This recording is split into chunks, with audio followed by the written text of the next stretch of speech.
Rosalie de Sainte-Agathe-des-Monts. Sainte-Agathe-des-Monts, je connais ça, on passe là souvent. Mon conjoint de fait et moi sommes sur le point de nous séparer. Nous avons une entente notariée de conjoint de fait, mais nous souhaitons tous deux garder la maison qui est libre de toute hypothèque. Qui va décider lequel garde cette maison et comment va-t-on régler le cas de l'autre?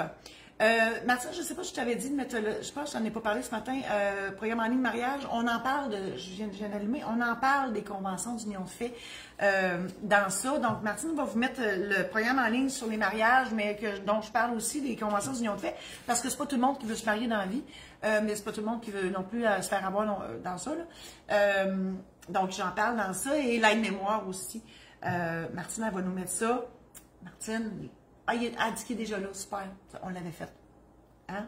C'est ça. On va trop vite, on en perd des bouts.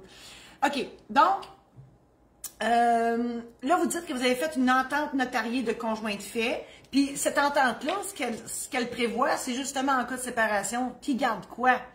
Et là, la question, c'est qui va décider lequel garde cette maison et comment va-t-on régler le cas de l'autre?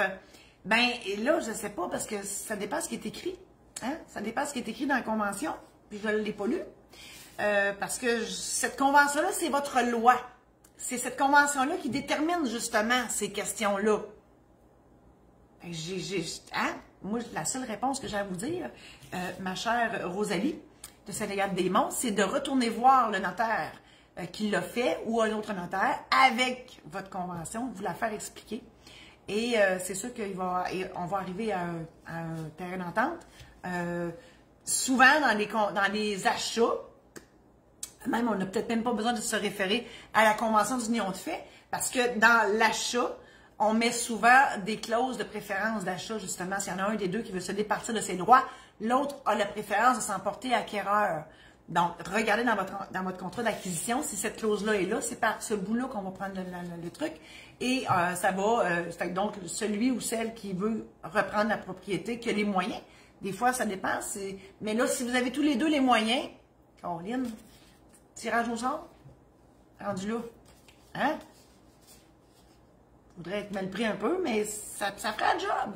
Si vous êtes prête à faire ça. Bon, là, j'ai une sacrée une couette d'en face. Je vous invite à partager cette chronique-là, si vous l'avez aimée. Et si vous pensez que vos amis Facebook pourraient l'aimer aussi, partagez-la en grand nombre. Je vous invite aussi à visiter mon site internet marie-josée-saint-laurent.com où tous mes services sont là. Je vous invite à aussi visiter maison d'édition saint-laurent.com pour mes ouvrages que j'ai faits. J'ai écrit des anecdotes de notaires, j'ai écrit les aides-mémoires qu'on vous mentionne là. Ils sont sur la maison d'édition saint-laurent.com. Et vous pouvez aller sur YouTube, sur la chaîne Notaire pas ordinaire pour revoir toutes les chroniques que vous visionnez comme celle-ci. Alors, merci infiniment d'être dans ma vie.